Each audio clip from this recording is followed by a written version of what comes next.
Welcome to China in Context from the SOAS China Institute at the University of London. I'm Duncan Hewitt. The shockwaves from Donald Trump's airstrikes against Iran's nuclear program continue to reverberate around the world.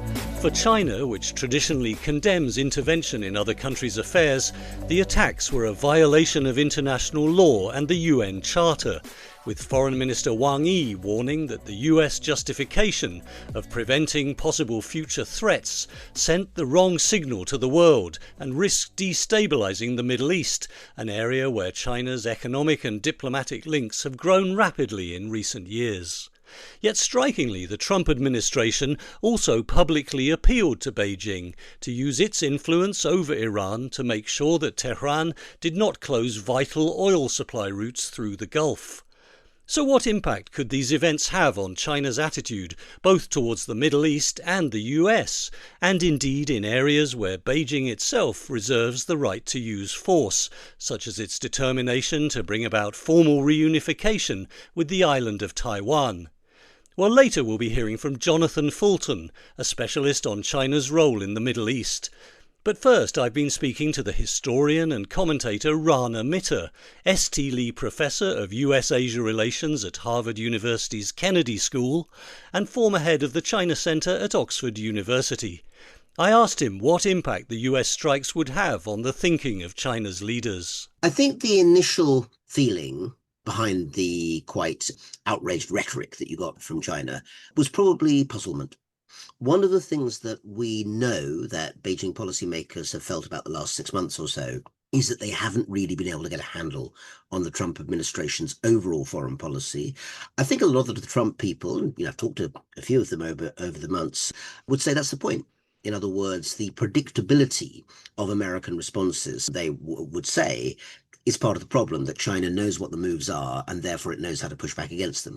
I think the kind of weary conventional wisdom you get in Beijing is that basically all administrations are the same. It doesn't matter if they're Democratic or Republican, they're going to push back on China. And I think in that sense, they didn't perceive that much difference between Trump 1 and Biden.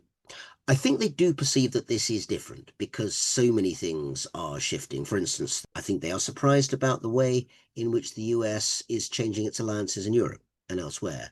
And one other element which I think probably doesn't get quite enough attention is the American move towards Russia. I think that Beijing still is not quite sure what Washington intends when it's sending relatively friendly signals to Russia, which has been for most of the last 6 months. Those have cooled off a bit now that Russia has condemned the US for attacking Iran. But I think that the Chinese were taken aback. But sticking with the Middle East, I think that at least initially there will have been some concern. And the reason for that concern is that in the short term, the Israel-Iran war, the 12-day war, as President Trump has dubbed it, is actually a disruptor to something that's very important to China, which is, of course, the shipment of oil and gas coming from the Middle East, very, very important for China's extremely hungry energy customers. And while not all of that comes from Iran, a significant proportion of it does. And also, of course, China is one of the few customers for Iranian oil and gas, although it's usually done through what some people call shadow fleets. In other words, tankers that are not on the official international registration system, which helps them to avoid international, mostly American, sanctions. China is and has been for a long time concerned that anything that creates instability in the Middle East is problematic from the point of view of China's supply chains. I don't think they've ever been concerned enough, and I don't think this is a change in that situation, to do very much about it, though. China has significant naval presence off the Horn of Africa, close to the Red Sea. It could do more if it wanted to in that area. It's chosen not to. There have been attempts to try and provide some measure of regional stability in very specific areas. The one that really has been brought up over and over again is China's relatively limited, although not irrelevant, but relatively limited role in bringing about a rapprochement a couple of years ago between Saudi Arabia and Iran. I think many people who've looked at the politics of that will suggest that actually the two countries were moving a bit closer to each other anyway, and China did the kind of gentle push over the edge. And I have to say that that example, I think, is brought up over and over again because there aren't that many other examples you can point to. One other minor one, I think 2024, was the leaders of two of the Palestinian factions, I think Fatah and Hamas, being brought to Beijing for a sort of, big summit. But again, I think by definition, that hasn't really had much effect. If you look at Fatah and Hamas today, they're not exactly close buddies. So I think this is by way of saying, maybe this is reassuring to at least some analysts, that the level of seriousness that China has at heart about becoming a big player in the Middle East, it's not there. Yes, they want to make sure the economic connection is there. Yes, it's good to be seen that China's in the room when some big negotiations going on. But this is still about the United States. It's about the United States and Saudi. It's about the United States and Qatar. It's about the United States and Israel. It's not, I think, for the most part, really about the Chinese power broking in the region at all. Do you think that Beijing is happy for that to be the situation as long as it's able to continue expanding its economic ties with the various states in the region? Yes, I think it is, because I don't see that its lack of capacity that prevents China from being involved. And the obvious contrast is Russia, which has had a very significant role in the Middle East for decades now, just ask the Syrians. I have to say the Chinese probably looked at the Russians in Syria and elsewhere and thought that perhaps Russian interventions have not always been terribly successful. This may be an object lesson to stay with what you know. And for that reason, I think the enthusiasm to become very, strongly involved in, say, the conflicts in the Middle East, in Iran, Gaza, or elsewhere, is pretty minimal. Rhetoric is easy, it's cheap, but in practice, I mean, give one specific example. As far as I know, there are still perfectly solid diplomatic relations between China and Israel. So it's not like they're actually cutting off anything that would make a serious diplomatic difference to them. Some people have suggested that China sees a benefit in the US being very focused on the Middle East, sort of in the sense that that may distract its policymakers a little from looking at China and the wider region, including Taiwan. I think there's something more to that, although it's very early to say whether that's plausible. But we have got precedent. Back in 2001, after George W. Bush became president of the United States, initially, for the first half year or so, the key goal was containing China.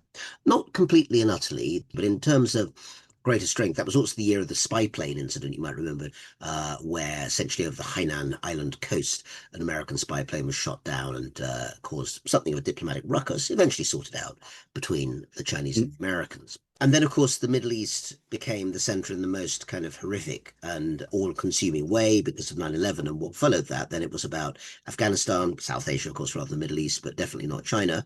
And then, of course, Iraq as the kind of center of American foreign policy for really the next decade. In those circumstances, China had to be put in a second and probably less prominent place. But going back today, I think probably there will be people in Beijing thinking about whether, if the Middle East once again sucks American attention, military power, cash into the Middle East, will that mean that China once again essentially takes a secondary place? Now, I think that China has risen so high in the list of priorities for all US administrations. It was true under Biden, it's true now under Trump, that relatively less prominent position it had 25 years ago doesn't really obtain. But would a very kinetic conflict in the Middle East, supposing Iran and Israel, for whatever reason, once again rekindle the current conflict as we record, as we speak, doesn't look like that's the case, but it could happen. If that were to be the case and the US were to be drawn in, Beijing would be calculating, is that an opportunity for us essentially to consolidate our position? Some people have been extremely critical of the US action and have accused President Trump of going even further down the road of ripping up the sort of international order, shredding the kind of post-World War II order, breaching international law by ordering these strikes. From China's point of view, it's often suggested that Beijing is quite happy to see institutions like the UN or other aspects of international law undermined, because that gives it more leeway in deciding what it wants to do in the future. Do you think that Beijing will look at that in these terms? I wonder, because I've noticed something else which is beginning to emerge, which is that the nature of international law is shifting and changing as the United States pays less attention to it And Beijing finds that the values which are in some ways inhabiting that world of international law, in some cases, are becoming more favorable to its ends. I think that in recent years, because essentially there's been less interest from the United States, individual civil liberties, the human rights of individuals in China or, other authoritarian states are just not in the forefront of Western language in the way that they were a few years ago. On the other hand, the question of rights of states has become, I think, much more prominent in many ways. And I think that because China often talks about democratization of the international order, by that they don't mean more democracies in the world, and they certainly don't mean that at home, but having other states around that essentially chip away at American order by essentially asserting rights under international law in a way that seems more favorable to Beijing's interests. In other words, ones in which, say, state and governmental capacity is given a huge amount of credit, and civil society within countries is given very little. That actually works quite well for China. So Beijing will not be worried that Donald Trump doesn't seem too bothered by the niceties of international law, or will it see that as undermining its influence over these legal structures? I don't think it'll see it as undermining it on the grounds that I think that China has a strong sense that where the United States and the West retreats, there's a space that China can essentially come into. I would say on the top, but the back of that, once it's there, I don't think it's always immensely clear to Chinese policymakers what they're supposed to do with that space. And I refer you to my previous thoughts about peacemaking in the Middle East. But that said, I think that certainly China would say that if a vacuum is left, from their point of view, it seems reasonable to try and fill that space with something that's more friendly towards China. How do you think this may affect China's view of the situation with regards to its own ambitions for ultimate reunification with Taiwan? Because obviously, in theory, the US has pledged to give Taiwan a degree of protection. There's been a lot of debate about how serious Donald Trump would be about that. Do you think the fact that he was prepared to take that military action against Iran would make policymakers in Beijing worried? Would they think, if we did something more than just using diplomatic pressure against Taiwan, that the US might be in a state where it would seriously intervene? I'm not sure it makes them actually that much better informed about what would happen, because the proximate cause of, at least as stated, of the raid on Iran was that Tehran was building a nuclear weapon. How close they were to that is another question, but the intention to build it doesn't seem to be really in doubt from anyone much. And that if available, it might first and foremost be used to threaten a close ally of the United States in the shape of Israel. I don't think that it's immediately obvious that exactly the same situation obtains with Taiwan, but there are parallels. There are figures within the administration. Pete Hegseth, the defense secretary, has made some pretty robust statements about Taiwan, most recently the Shangri-La dialogue in Singapore. And there are others who have said that Taiwan should be regarded as a very significant interest for the United States. The question is whether or not the reversion of Taiwan to being part of a Chinese policy is a core interest of the United States in quite the same way that Israel not being vulnerable to nuclear weapons is. And that is a matter essentially, obviously, for the White House, for the National Security Council, and above all, for Donald Trump, in terms of where his calibration of interests lie. I don't think Beijing can do anything other than try and think of all possibilities, because going back to where we started, I'm pretty sure that they don't really know which side he would come down on. And actually, he said the other day in the Iran context that nobody knows what I'm going to do. Donald Trump does make it a virtue of his own decision-making style that he might, I think as he also put it, decide at the last second. I think that Beijing will certainly have heard him say that. Would that give Beijing and its military planners pause for thought in terms of planning for any potential military action against Taiwan, or do you think that that's too speculative? I don't think it will give them pause for thought in terms of preparing for military action, which they've been doing for quite some time, and I think will, continue to ramp up on the next couple of years. I think there's always been hesitancy, regardless of who's the president of the United States, about launching a full-scale invasion, because for a variety of military and operational reasons, it's still a high-risk calculus, even if you have high-quality equipment. I think it will probably determine Beijing to carry on with other tactics it's been using for a while on Taiwan: economic coercion, sort of sudden tariffs or sanctions on goods exported from the island into the mainland, and probably pressure on the 2028 Taiwan presidential election. Those provide opportunities for Beijing to leverage the situation without having to get into the potentially highly dangerous situation of a confrontation between the US and China over Taiwan. Professor Rana Mitter of the Kennedy School at Harvard University. And we're joined now by Professor Jonathan Fulton, a specialist on China's relations with the Middle East at Zayed University in Abu Dhabi and a senior fellow at the Atlantic Council. So, Jonathan, after the US strikes on Iran, we saw that Marco Rubio, the US Secretary of State, asked China to use its leverage on Iran to make sure it didn't close the Strait of Hormuz, which is so crucial to oil shipments. Are you surprised that he made that appeal? And how much leverage do you think China actually has over the government in Tehran?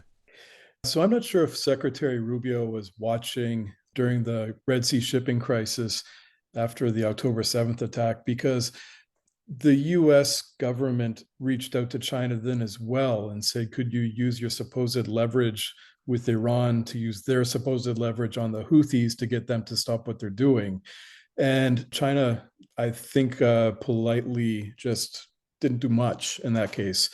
And I'd expect them to do the same. I'm sure they're talking to Iran a lot. They were actually planning a visit from President Pezeshkian to Beijing just before the outbreak of the hostilities. So there's been a lot of senior meetings taking place before and since. But I do take issue with this idea of leverage, that China is able to influence Iran in this case. Absolutely, China's economic relations with Iran are very important to the Islamic Republic. I'm just not sure how much influence that buys you. In this case, what we've seen at multiple points, when Israel attacked Iran back in October 24, that was a point where the tensions in the region looked to really undermine regional stability. And you would have thought with China's deep economic interests on both sides of the Gulf and across the region, that they would have done something. And I think the fact is they can reach out to Iran and say, please don't destabilize the region, don't hit our facilities or our investments. They can try, but the fact is what Iran needs in a great power partner right now is air support. They don't need investment. They don't need infrastructure cooperation. They don't need a photo op or a resolution at the UNSC. They need a great power that can come in and help them in the immediate crisis they're facing. And time and again, China's made it clear they're not that kind of great power, right? Chinese leaders will often refer to their core interests. They don't extend to the Middle East. There's nothing in the Middle East that looks like a Chinese core interest. So I think they'll look at the region as a place where obviously energy is important, contracting is important, trade is important. Geopolitics don't feature as prominently when China looks at the region. And I think the Iranian leaders have seen time and again that they can't expect China to do much. There's a limited role to what China is willing to do. And in that case, the idea of leverage to me is quite shallow. We did see that the Chinese Foreign Minister Wang Yi, as you suggested, called a lot of his counterparts in the Middle East, in Egypt and Oman, as well as Israel itself and Iran. Is that surprising? Do you think that he was trying to play some role there, or was that more to try and understand the situation for Beijing? Well, I think both. I mean, I think he's not the only foreign minister. I'd imagine you'd see a lot of European foreign ministers who are doing this as well. And it doesn't really seem weird if the Norwegians or the British or the French are doing this. When China does, it seems to get more headlines because, of course, China's position in this great power competition with the US and seen as a rival. Mostly Wang Yi is, he's got good relations with his counterparts across the region. China has become a more active diplomatic player as their economic interests increase. But that, again, doesn't really translate into a lot of influence. In the Middle East, in this particular crisis, the only countries that really have the ability to shape events, I think, are those directly involved: Israel, the US, Iran, and its neighboring countries. But China's diplomatic influence on this, they have no influence in Israel. There's no way that they can bring Israel to the table. Only the US could. So I think what Wang Yi is doing is demonstrating China is a power with interests in the region, but it's not one that can shape events. You mentioned that China has taken at least a slightly enhanced diplomatic role in the region in recent years, and many people have pointed to the part that Beijing apparently played in the normalization of relations between Iran and Saudi Arabia 2 years ago. Rana Mitter just suggested that the significance of China's role in that was overstated. What's your view? They played symbolically a significant role, but in terms of the actual deal, it's been pretty much established that China's role was really quite minimal. To me, that was the absolute peak of the hype about China in the Middle East. There was in December 22, Xi Jinping went to Riyadh and he had three summits with the Arab League, with Saudi, and with the Gulf Cooperation Council. That's a group of the Arab Gulf countries, the UAE, Saudi, Bahrain, Qatar, and Oman. And this came shortly after President Biden's trip to Saudi in that summer, July 22. The difference between the reception Joe Biden received versus the reception Xi Jinping received was quite significant. And so a lot of analysis of folks who have been watching China and the Middle East for a long time thought, well, this is significant. This shows, the US is declining and China's rising. And then that was accompanied also by the expansion of the Shanghai Cooperation Organization, which China shares leadership with Russia. Iran became a full member, Gulf countries became observatory members. And there was this sense that, China is really shaping events in the region and it's getting a lot more influence. Now, at the heart of that was this rapprochement that happened in Beijing. My understanding from talking to Chinese experts, people who were involved, say that the Saudis approached President Xi during the December 22 meeting in Riyadh and said, we've been working on this. We need a great power partner to kind of give their stamp of approval. This is to normalize relations with Iran. With Iran, yes. And of course, the US, with no relationship with Iran, can't play that role. The European Union wasn't seen as particularly prominent in this issue. Russia, preoccupied in Ukraine, it really left China. And for China, this was a wonderful gift that fell from the sky and landed in their lap. This came in the context of China had announced earlier that year the Global Security Initiative, saying, let regional actors sort out regional problems. We represent a different type of global governance that's not involved in intervening the way Western powers are, and will support regional actors to solve regional problems. And then lo and behold, two regional powers show up and say, we've got a problem we'd like you to help us with. But the fact of the matter is that diplomatic heavy lifting had been done by the Omanis and the Iraqis and the Saudis and the Iranians, and they just needed a place to convene to get it past the finish line. It did take place in Beijing, and it gave then Foreign Minister Qin Gang, the chance to say, look, this is our global security initiative in action. And just to sort of give a bit of context, in terms of China's relations with countries like Saudi Arabia and these other Gulf states that you mentioned, how significant now are the economic ties? Because I believe that while China has talked about an enormous investment in Iran, a lot of its money has actually been going to these other states in the region, and the money to Iran, I'm not quite sure how much of it has actually arrived. I think it was meant to be $400 billion, I read somewhere. It's a great point. So when Xi Jinping went to Tehran in 2016, the week before he was in Riyadh. So when he went to Riyadh, he signed this comprehensive strategic partnership agreement with the Saudis. And when China does this, it's not an alliance. There's no security commitment. It's a pledge to focus on areas of mutual interests. And typically in the Middle East, those are economic. We can help you develop infrastructure. We can help you develop new industries. We can help you with renewable energy, nuclear energy.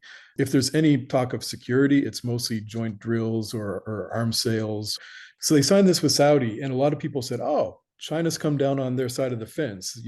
They were kind of fence sitting for years, and now we see they've leaned towards the Saudis. Then the next week he went to Tehran and signed the same deal with the Iranians. They had committed to increase the economic relationship with the Iranians through trade or investment to $600 billion within a decade. The reality is, shortly after that visit, Donald Trump quickly won the US Republican nomination. And while he didn't talk about foreign policy very much, he did say two things with a lot of frequency. The JCPOA, the nuclear deal with Iran that Obama signed, was the worst deal in history. And he's going to be hard on Iran. And also, China's taking advantage of stupid American leaders. And when I come in, I'm going to be tough on China. And the leaders in Beijing looked at this and thought, if this guy's the president and he's going after Iran and he's coming after us, they just look at the numbers. That year, they had done something like $12 billion worth of trade with Iran, which sounds impressive, but it's really not. I think that year they had done something like $50 billion worth of trade with the Emiratis, a population 1/9 the percentage. China looked at Iran and said, "You're not worth antagonizing Washington." And they immediately put that partnership on the back burner. They would have occasional meetings at high level, but they never really did anything to promote this comprehensive strategic partnership. Now, in contrast, the one they signed with the Saudis, they immediately implemented, they call the High Level Joint Committee. The Chinese vice premier was the Chinese co-chair, and they committed to regular meetings where they would actually put pen to paper and make these deals, and they would start to cooperate on it.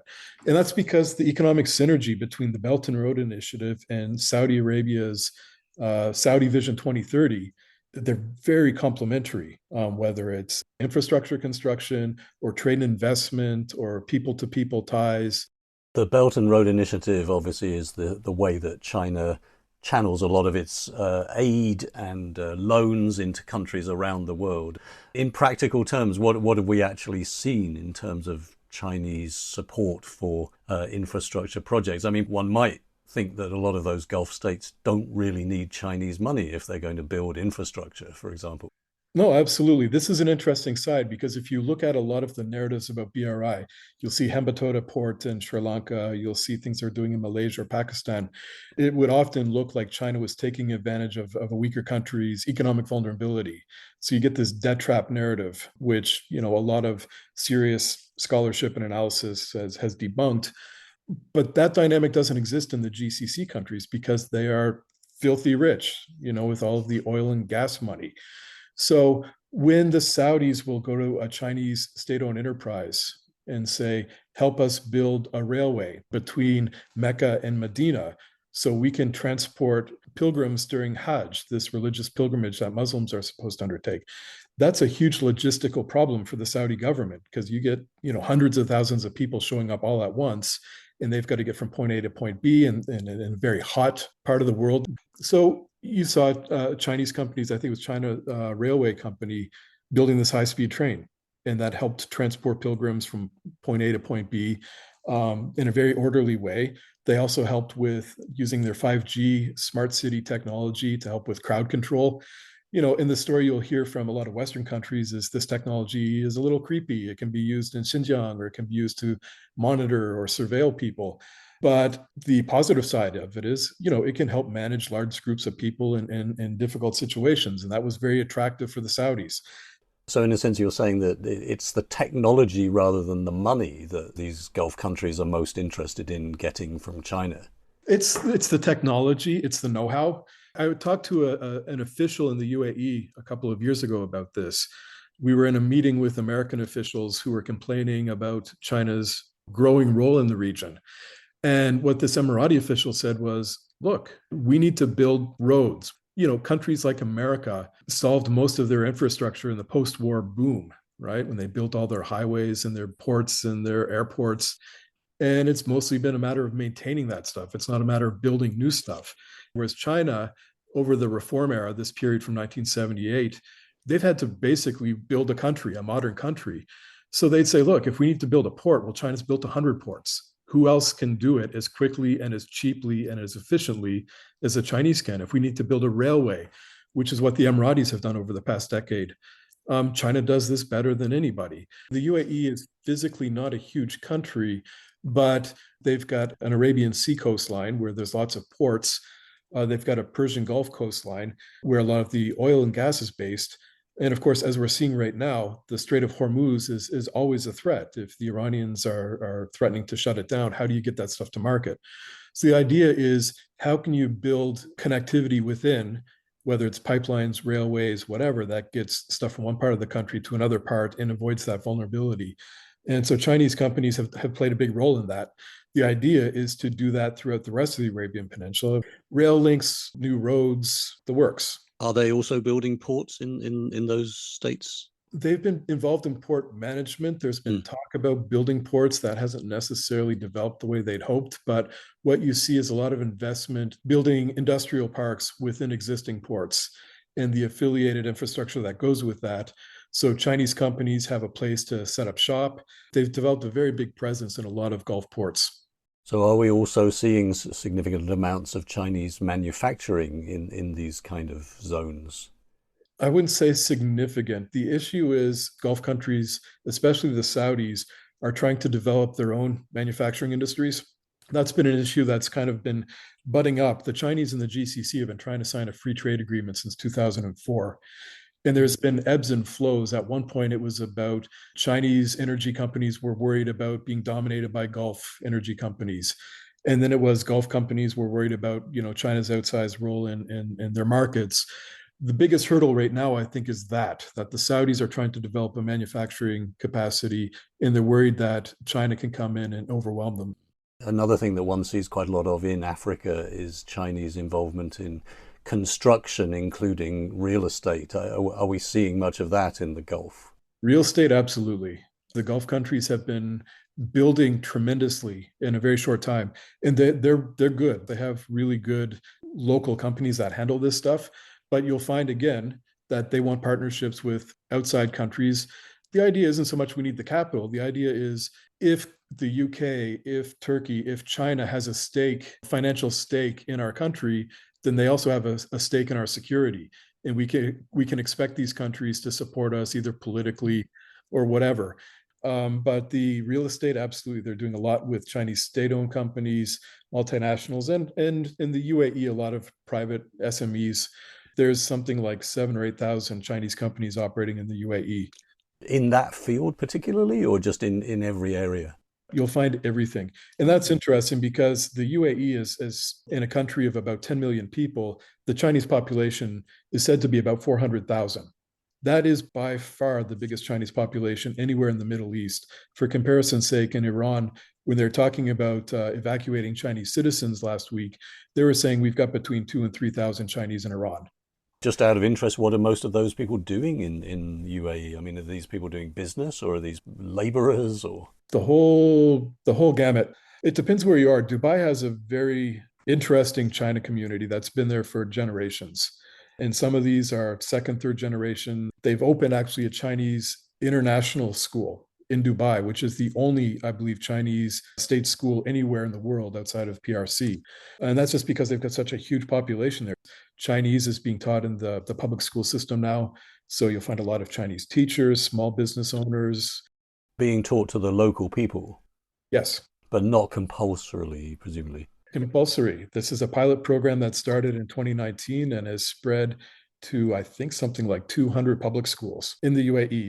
And Saudi is also, they rolled it out last fall. They started their own program, smaller in scale, but meant to expand quite significantly. I think Beijing sees it as a necessity because despite the massive economic footprint, if I ask my students, I teach at a UAE university. My students are all local and they are international studies majors. So presumably these would be the people who are thinking the most about countries like China. And if I ask them what do they know about China, it's very, very surface level. They know that the Communist Party runs it. They know that Beijing is the capital. They know it's very big. They know it's got a big economy. But at a level of cultural fluency, they have very, very little. So the idea is to try to expand that soft power. It's not been successful. It will take a long time to do it. And these programs in the public schools, it'll be 20 years before you really see it pay off. But in terms of soft power, are we also seeing the Chinese media playing a role in the Gulf region? You know, we've certainly seen that in Africa with big CGTN and Xinhua presence in countries like Kenya. They have it. So Dubai, they've got what they call Dubai Media City. So you'll find a lot of global press agencies or networks will set up shop there. Chinese agencies have. There's a People's Daily. There's lots of Chinese daily newspapers. They'll have their inserts in the local newspapers. They'll publish in Arabic, but I don't think many people read it. I've asked my students; they see it as propaganda. They don't find it very useful. Overall, you know, with the current situation, how do you think this will leave China's role in the region? Do you think China will in any way become more anxious about investing in the Gulf if it sees this level of volatility? Or do you think China is definitely there for the long haul? I think they're there for the long haul. Like I said, they've got a lot of citizens and they've got a lot of assets in the region now. They've been building a lot of stuff. Everybody who sets up a regional HQ in the Middle East does it knowing there's a certain amount of risk involved. It's a turbulent region and things can move pretty quickly, as we've seen recently. But again, that's why you don't see a lot of Chinese companies setting up shop in Iran, in Libya, in Yemen, in Syria, or in Lebanon. Most of their assets are in countries, interestingly, that are aligned with the US. The GCC countries in Egypt are, I think, the most important partners for China in the region. But they prize stability. They want to work in places where they think that we're not going to have to answer to angry citizens saying, why don't you protect us when we're overseas making money for the country? Gulf countries are really good at managing that risk. They have channels to different countries. They talk to the Iranians, they talk to Israel, they talk to the Houthis. So I think China can go into a country like the UAE and feel pretty safe. From what you're saying, it sounds like China's not getting heavily involved, say, in providing loans to some of the poorest countries in the region, which many might see as its more natural allies, whether that be Lebanon or Yemen or, countries that have been affected badly by war. Would that be fair to say? It would be fair to say. And I think the reason you see since 2017 was kind of peak Chinese lending with things affiliated with the Belt and Road Initiative. And then you see a lot of Chinese institutions saying, primarily we're economic institutions. We're not charity institutions. We want to operate in places where we're going to see a profit, and we don't want to operate in a place that's very unstable. So there's a lot of hype about what China would do with Syria. China's done almost nothing in Syria since the Arab Spring started in 2010. They've been very, very cautious about being involved in these places. Why would you go to a place like Lebanon with so much political risk, where the economy is poor, where the situation is unstable, if you can go just down the road a bit and go to Saudi and make a fortune? And for the book, I was looking at Chinese construction contracting since 2005. And you can see in places like Iraq, UAE, Saudi, Kuwait, Egypt, they are doing a tremendous amount of business, hundreds of billions of dollars. And just one final question. How do you feel this leaves China's relationship with Israel? I mean, obviously, we've seen that China, which started its diplomatic relationship with Israel only in the 1990s, has become quite involved economically there too. But clearly they were not happy with what Israel has been doing in Gaza over the last year and a half. And we've seen, that they continue to have relations with Hamas. How do you think that leaves their relations now after these Israeli attacks on Iran? So the high water mark for China-Israel was 2017. They signed what they call a Comprehensive Innovation Partnership Agreement. And the idea was to have these regular innovation fairs where Chinese tech and Israeli tech would meet and sign partnership agreements to do more stuff together. That also is the year that the US released its national security strategy that introduced great power competition into the lexicon and identified China as one of its great power competitors. Now, the thing about Israel, obviously, there's high points and low points in their relationship with the US, but they will never, ever walk away from that relationship. It is fundamental to everything for the Israelis. And when that announcement came in 2017 about the great power competition, the Israelis backed off of China quite quickly.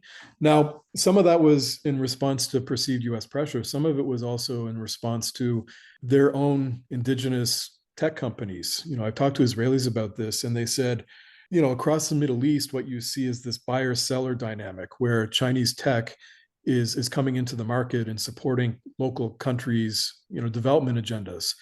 In Israel, they said, we see them as competitors. We produce the same stuff. So in a lot of ways, the Israelis had already started to divest themselves of the Chinese tech stuff. There's still a lot of trade, but China's politicizing of their approach to the October 7th attacks of Hamas and the Israeli response to those attacks, China used this as a way to try to curry favor on the so-called Arab street. The idea was we would never support the Israelis in this Palestine issue. And the Israelis just said, yeah, you showed your true colors to us. We know who you are. But again, that didn't affect trade. Last year, at the absolute height of China's anti-Israeli posturing, Chinese EVs made up something like 67% of the Israeli market. So, the China relationship with Israel is, I think, adjusted to a level that everybody is comfortable with. The Chinese are happy doing business. The Israelis are happy doing business. China will say something negative about Israel. Israel will brush it off and say it's not important. But you think that this kind of trading relationship will continue regardless of what Israel does to Iran, for example? Would China keep selling to Israel during this? I'm sure they would. There's a misperception, I think, that Chinese commercial actors are in lockstep with the party's preferences. And what you'll find is commercial actors are looking for profit. And if they think they can get that by selling to the Iranians or they can get it by selling to the Israelis, they'll do it. Well, Jonathan Fulton, thank you so much for talking to us on China in Context. Thank you for the chance to do it. And Jonathan Fulton's book, Building the Belt and Road Initiative in the Arab World, is published this week by Routledge. Well, that's all we have time for on this episode. You can read the latest blog posts from the SOAS China Institute on our website, soas.ac.uk. For now, thanks for listening and goodbye.